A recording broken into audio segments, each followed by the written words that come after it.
uploaded in a long time on YouTube. Haven't done this in quite some time, and this video is essentially me showing how much my young horse has cost me. So obviously horses cost a lot of money, as we all know, and I just thought it'd be interesting to weigh up how much I have spent so far on my horse Gigi. So she is now 3.5 years old. I bought her as a 1-month-old foal, and I just thought it'd be interesting to see if I was to go out and buy a similar horse to her now. Obviously I'd probably be looking at, I mean it's a wide range, but between 10 and 15,000 I expect, maybe a little bit more. So yeah, I was just interested to see how much I've actually spent on her to this date. I know I went through it, I suspect a lot of other people go through it. Do I buy a young horse or do I go out and buy something that's ready made? And I just wanted to know, just to see what the difference was really. So obviously I bought Gigi as a 1-month-old foal. She cost me £4,000. So she is by Crown's Ace of Pearl. I did want a warm blood. So essentially around the time that I bought Gigi, I was having really, well, not a very nice time with my old horse Coda. He was going through all sorts of x-rays, vet visits to basically find out what was wrong with him because he was lame on and off. We found he had arthritis in his fetlock joints, and this was part of the reason for me going towards having a foal. Is I bought him as a 8-year-old. He'd been imported from Ireland, and I think he'd been used and abused a little bit, and so his body, whilst we'd x-rayed his fetlocks and they were arthritic, we wouldn't be surprised if we'd have gone higher. There probably would have been major arthritic changes further up his body as well. And he was such a lovely boy. He was only 12. I had to have him put to sleep, and I just thought I'd always wanted a young horse, and actually why am I spending money on something that's then going to have potentially lots of problems, but more a case of actually I'd quite like to know the history of this horse that I'm buying. Whereas with Coda, I didn't have a clue. You know, I knew from 8 he was mine, but before that he had a replacement passport. He had no name on his passport other than, you know, the name Jack. Apparently he was piebald, he wasn't, he was skewbald. So all those things are just completely wrong to be stuck to the start. And so I thought, do you know what, I want to start again. So that weekend, Coda had had his x-rays. No, actually it wasn't. No, that weekend was the weekend I had to make the decision to have him put to sleep. So I had to have, the decision was made on Friday. And so I decided, you know what, I'm just going to see what's out there, not rush into anything, see what's out there. And I thought I'm going to search for foals, and I came across this adorable little Palomino face, and I said to Mum, should we go and have a look? So we went down, and she was just the friendliest little soul. She was just quite not bolshy, but quite like, hello, who are you? Who are you then? I just fell in love with her personality, and her mum was lovely as well. I'd already done some research on the dad. He's obviously lovely stallion, and I just thought I like her, she's nice. So that's the first thing. So I know a lot of people say it all anyway, but I would, seeing what horse I've got now and seeing other people who've had young horses and what they've got now, I definitely make sure you look at the mum and the dad, because yeah, it makes such a big difference. Obviously Gigi's dad, he's Crown's Ace of Pearl, lovely stallion. Her mum was the sweetest warm blood ever. She had really good breeding as well. All of Gigi's breeding is recorded back like 4 generations, whatever it is. She's got AES passport registration, so it's all yeah, all on paperwork as well. But yeah, getting back to the point, I strongly suggest if you're going to go and get a young horse, make sure you look at the breeding. Don't just think, oh, this is a pretty foal, yeah, I want a warm blood, tick box, done. You know, I'd always wanted a mare, but didn't really want didn't really want a Barbie Palomino, but that's what I got.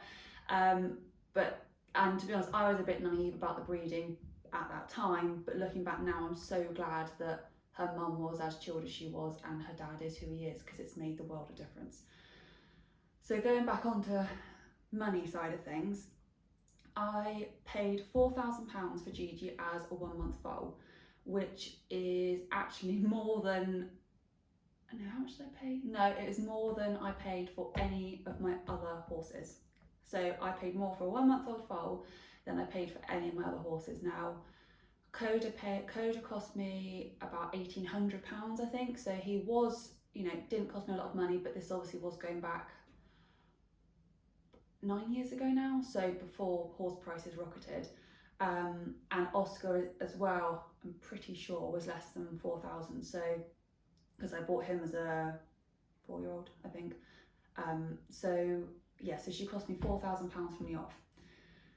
Stud livery costs. So when I bought Gigi, she then went to a stud for the first two years of her life, purely because the setup where I am now, where we've had our horses for years, it's not built for young horses. Just that, there's no, they're all fully grown basically. There's no separate area that a foal could have gone. She'd have just, it wouldn't have worked. So she went to a lovely stud, Coleman Stud, who I'd highly, highly, highly recommend. Steve and Brenda, they were so, so lovely.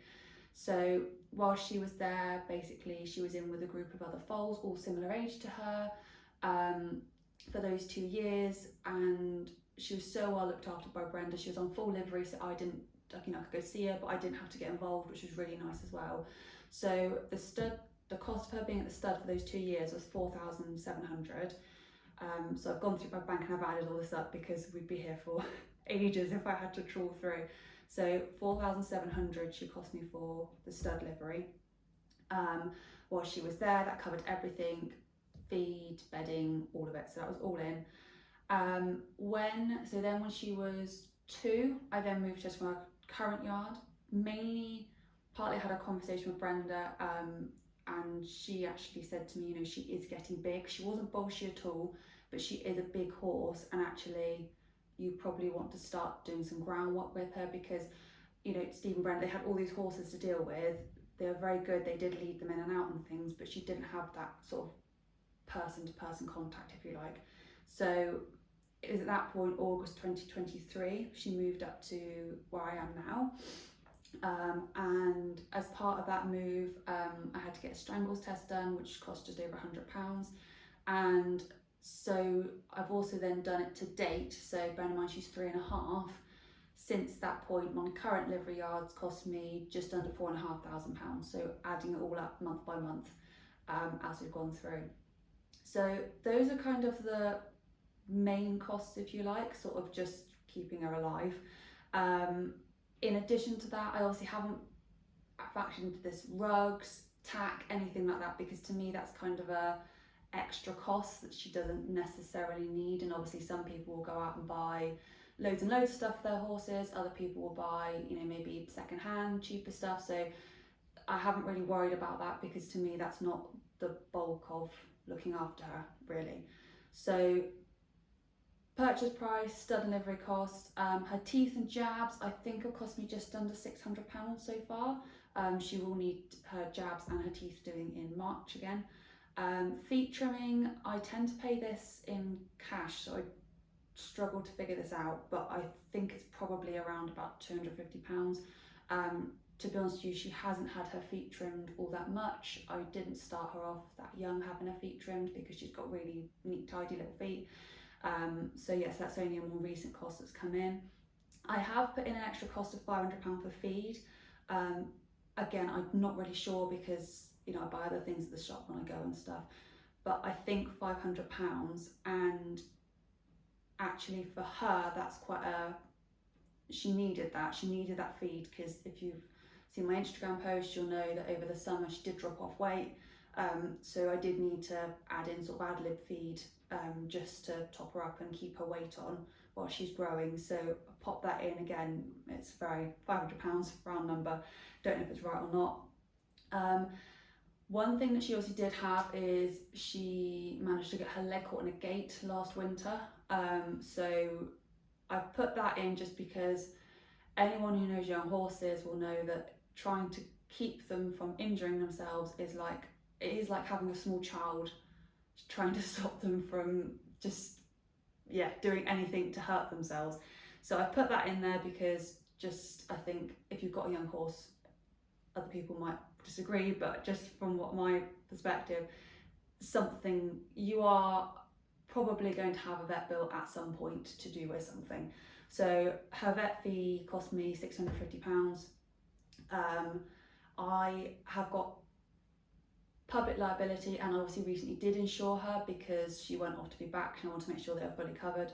But historically I have not insured her just because from my point of view I haven't had the best time with insurance companies, and might do a separate video on this if people want to. But I personally felt that at the age that she was, it wasn't worth the money insuring her, because as much as I love her, if something did go majorly wrong, I am very much of the mindset that I wouldn't want to coop her up in a stable for a really long time. And yeah, I just not, I couldn't do that.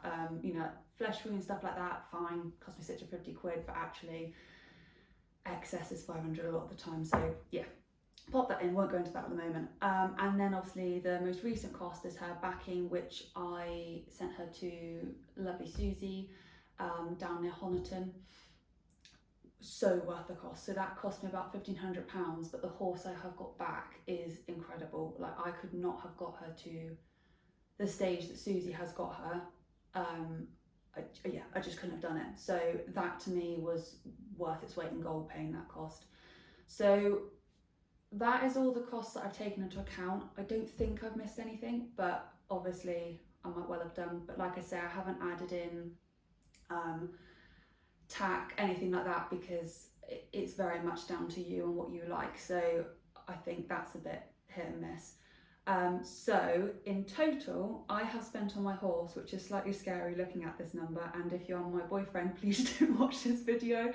I have spent on Gigi £16,700. So on my horse, I have spent nearly £17,000. If I was to go out and buy her now, as a ready-made 3.5-year-old, you know, backed, ready to be turned away and start again in the spring, would I be paying £16,700? Probably not. I'd probably be looking more around the 10 mark, maybe a little bit more, because she, you know, she is a lovely horse, but she is big, so that puts people off. However, it is a toss-up, but for me personally, the horse that I've got, for one, I don't think I'd buy that horse, because from my point of view, if I was the one owning her, I wouldn't sell her. So I think that's something to bear in mind, is actually, you know, these horses, something like Gigi, I will likely never sell, because why would I? She's perfect for me. You know, she does everything. She's so good on the ground. Hopefully ridden wise, I'll be able to do everything with her. So for me, it's a no-brainer. Like, I'm not going to sell her. So that's point one, is actually, could I even go out and buy this horse? Point two is, I have got a horse that I have known since she was a month-old foal. So like I was saying about Coda, I know, yes, she got her leg caught in a gate, but we obviously sorted that out. We got our vet to come and x-ray it. She's gone through all of those things. So actually, I know that, yes, there is a small lump there if you look closely, but I know why that's there, and I know it's not impacting her. So that is another positive. And thirdly, I guess it's that thing of, you know, I've grown up, she's grown up with me, so I've seen her from a small foal all the way up to a big horse. And actually, people say to me a lot, oh my god, she's so big. To me, she's not, because she has her moments where she does stand up and I think, okay, you are quite large, but I've obviously known her since she was little, and to me she's just Gigi. Like, she is her. She's so soft, she's so genuine, and actually I'm glad I've had that with her, and I've gone through so many firsts with her. You know, being able to be the first person to longline her, first person to sit on her, first person to even, you know, pick her feet out, things like that. It's just no one else did that before we did that. And you know, we know what education she's had, we know what setup she's been in. She hasn't had any, you know, major, you know, she hasn't been hit by a car, nothing's happened. And if it did happen, I'd know about it. So from my point of view, yes, I spent nearly £17,000 on my horse, but actually the horse that I've got out of that £17,000, I don't think I could have gone and bought that horse at all. Partly because she obviously is my horse, as in, you know, I've done things with her, and obviously Susie's trained her in a certain way that someone else might not have done. But yeah, I think actually owning a young horse, it's hard. There's been multiple times where I've considered selling her because, you know, you have this horse for 3 years, 3.5, 4 years that you can't really do anything with other than treat it as an overgrown dog. You can't take for a walk. So it is hard. And obviously, yes, it would be quite nice to have £17,000 in my bank account, but that's, you know, that's something that we do as horse owners. We spend money on our horses. I don't do much else, so that is my spending, if you like. So yes, I am not surprised by that figure, and actually I don't think it's too bad. It's still a lot of money, but we won't say anything. So yeah, so that's obviously only up to now, so that's up to her being 3.5 years old. So there will obviously be extra livery costs on top of that. So it's going to keep going, but then with any horse, it keeps going when you buy it. So I can see why horse prices have gone up, because £17,000 on a horse. So yeah, so if you are considering getting a youngster, I've obviously given all the positives, and there's loads of positives, but one of the big negatives is, unless you've got your own land, I think you're going to be spending, well, you will be spending quite a lot of money. So hopefully that was a little bit useful. And obviously let me know if you want any more videos like this. I don't mind doing whatever you prefer. You know, to me, things like this, I don't mind telling people that I spent £4,000 on my horse. You know, it's not bragging about money, it's just being open and honest. It's saying, you know, don't expect to go out and buy a 1-month-old foal and actually not spend any money on it, because you will spend money on it. So yeah, let me know what you think, and that's it. Bye.